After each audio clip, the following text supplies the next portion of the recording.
Holmes mendapat klien dari London, Casterly Rock Security, pembuat berangkas bank terkenal di dunia, dan klien ini bernama Ehrlich, presiden dan kepala insinyur Casterly Rock Security. Perusahaan ini mempunyai produk di tahun 2009 bernama Leviathan, berangkas yang punya keamanan kuat tapi dibobol dalam tahun yang sama. Saat itu dibobol oleh 4 orang dan semuanya sudah ditangkap dan dihukum. Kemudian tingkat keamanan yang sudah ditingkatkan. Dan saat ini kemungkinan ada 4 penjahat sehebat mereka yang beraksi lagi. Bursa berlian Svalbard dirampok tadi malam. Kehilangan batu berlian seharga 40 juta dolar. Jika publik tahu produk Leviathan kembali dibobol, dipastikan perusahaan Ehrlich akan bangkrut. Saat ini Holmes diminta untuk mencari titik kelemahan dari berangkas Leviathan. Ehrlich percaya ada orang kelima yang bekerja baik dari 4 perampok pertama dan kedua. Holmes meminta dibawa ke lokasi. Awalnya dia mengira ini adalah masalah kelalaian, bukan keahlian dalam perampokan. Bertemu dengan manajer bursa Svalbard, David Battenford, Holmes menemukan beberapa kelemahan 5 dari 6 lapis keamanan berangkas. Tapi pada di lapisan terakhir, kode akses 10 digit yang akan selalu berganti tiap 2 menit. Pemilik kode berada di Swiss. Jadi, tanpa adanya pemilik, kode akses tidak akan bisa dibuka. Dan akhirnya Holmes tidak dapat memecahkan kode akses tersebut di lapisan terakhir. Put that down! Put that down! Esoknya kembali ke rumah, mengumpulkan data 4 pencuri pertama yang diyakini salah satunya menjual cara membobol Leviathan kepada 4 pencuri yang baru. Carter Averill yang mengorganisir pencurian meninggal di penjara tahun lalu. Dan 3-nya, salah satunya mau mengadakan pertemuan dengan Holmes. Charles Bridge, si pembuka kunci. Watson yang pergi menemui ibunya, diajak Holmes untuk pergi ke penjara Sing Sing. Bertemulah Holmes dan Watson dengan Charles Bridge. Carter Averill adalah orang yang memecahkan kode akses. Tidak pernah memberitahu bagaimana caranya, tapi di saat terakhir, dia pernah mengatakan seseorang menghubunginya untuk membayar bagaimana cara membobol Leviathan. Yang Charles tahu orang itu mempunyai alias. Everyone just calls him Le Chevalier. Le Chevalier merupakan pencuri terkenal, orang yang mencuri lukisan Pieta, dan Holmes berhasil menemukan Le Chevalier dengan nama asli Peter Kent, kepala dari Kent Philanthropic Trust, dan yang mengakuisisi lukisan De Pieta. Tibalah di rumah Peter Kent. Holmes menemukan lukisan asli De Pieta di balik imitasinya. Masalahnya adalah Peter Kent memang Le Chevalier, tapi bukan dia yang membobol bursa Svalbard 2 hari yang lalu, karena dia sudah mengalami stroke sejak 2 tahun lalu. Holmes hanya membawa lukisan De Pieta, lalu dia tidak memasukkan seorang pria stroke untuk dijadikan tersangka. My father had a stroke 2 years ago. He hasn't spoken. Holmes mencari opsi lain. Ketika tim pencurian pertama ditangkap, 3 di antaranya mengambil pembelaan, dan Carter Averill mencoba peruntungan di pengadilan. Semua rincian dari kejahatan yang asli tidak ditayangkan ke publik, jadi Holmes ingin meneliti transkrip dari pengadilan itu. Esoknya, Holmes mengajak Watson ke kantor petugas properti, di mana di sana tempat penyimpanan bukti dari pengadilan Carter Averill. Juri melihatnya 3 kali secara terpisah. Masalahnya, bukti itu hanya secari kertas dari kantong sampah dari si pencuri berikan kepada polisi. Kertas itu berisi sebuah pesanan kopi dengan nama-nama dari para pencuri. Rupanya, mereka berempat bekerja di usaha Starbucks, sementara mereka merencanakan pencurian. Jaksa menggunakan bukti itu untuk membuktikan keempat orang tersebut bekerja sama. Jadi pertanyaannya adalah, kenapa para juri melihat kertas itu sampai 3 kali? Holmes mendapati bukti itu terdapat ketikan acak di balik kertas tersebut. Menurut Holmes, itu adalah bahasa pemrograman yang disebut Malboch, dirancang untuk tak bisa ditembus. Beberapa orang di dunia dapat mengenali bahasa Malboch, bahkan membuat perangkat lunak otomatis untuk menggunakannya. Untungnya Holmes mempunyai kenalan di London yang mengerti bahasa Malboch untuk memintanya menerjemahkan. Tapi yang Holmes tahu, kode itu adalah sebuah pesan, dan pesan itu ditujukan ke salah satu juri dan ditemukan bernama Justin Guthrie yang mempunyai pekerjaan sebagai software engineer.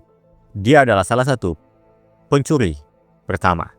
Menuju ke tempat Justin, Holmes mendapat balasan dari rekannya, sebuah algoritma yang menjadi senjata untuk menyerang generator kode Leviathan. Jadi kemungkinan Justin telah menerjemahkan mailbox tersebut dan memiliki kunci untuk meretas Leviathan.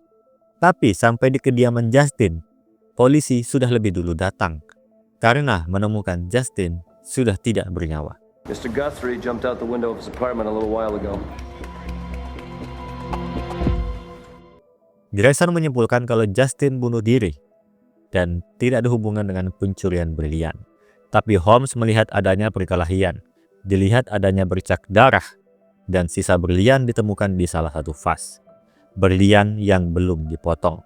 Artinya, kasus ini adalah kasus perampokan dan pembunuhan. Menjelang hasil tes DNA yang ada di rumah Justin keluar, Holmes menyempatkan diri bertemu keluarga Watson, menceritakan kalau Watson beberapa kali membantu dirinya menyelesaikan kasus. Sepulangnya, Holmes ternyata mencuri ponsel milik Justin, menemukan 3 nomor telepon di bagian catatannya. Jeremy, Emily, Alex. Ketiganya, termasuk Justin, adalah juri saat kasus pencurian pertama. Artinya, mereka berempat masih berhubungan sejak sidang terakhir. Salah satunya pasti pembunuh dari Justin. Kemudian di jam 3 dini hari, Holmes menunjukkan 4 perampok pertama. Charles Bridge, sang pembuka kunci. Vance Paulson, orang dalam. Cartel Averill, yang memimpin perampokan sekaligus yang menguasai komputer coding dan yang memecahkan kode akses Leviathan. Dan terakhir adalah David Red, PhD di bidang teknik listrik. Saat ini Holmes mencocokkan dengan 4 perampok saat ini melalui 4 juri. Justin mempunyai keahlian pemrograman, melakukan hal yang sama dengan Carter Averill. Alex Wilson, insinyur listrik sama seperti David Retz.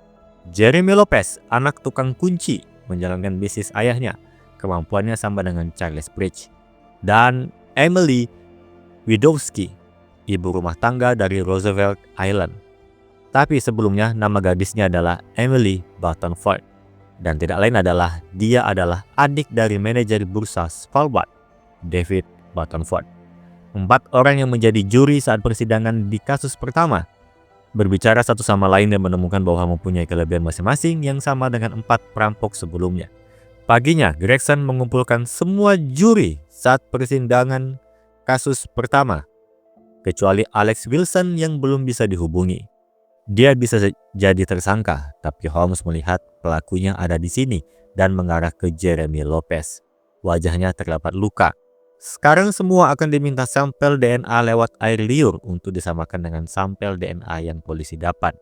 4 dari semua juri adalah perampok dan 1 dari 4 orang itu adalah pembunuh. Kemudian setelah semua memberikan sampelnya masing-masing, Detektif Bell mendapat laporan alamat Alex Wilson. Sampai di rumah Alex Wilson, tidak ada yang menyambut, dan Holmes mengatakan tidak perlu mencarinya di rumah, karena Alex tewas di bawah tangga masuk rumahnya. He didn't kill Justin Guthrie yesterday. Nah, kembali lagi ke kantor polisi, Grayson mendapatkan hasil awal DNA di rumah Justin.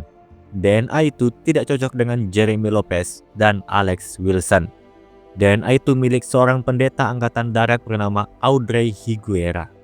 Tidak ada hubungan sama sekali. Entah kenapa DNA-nya ada di sana. Polisi pun masuk ke rumah Audrey tanpa ada orang di dalamnya.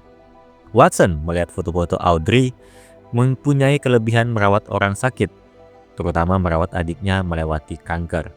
Dan Gregson mendapatkan laporan bahwa Audrey bukan hanya tidak di rumah, tapi tidak di Amerika.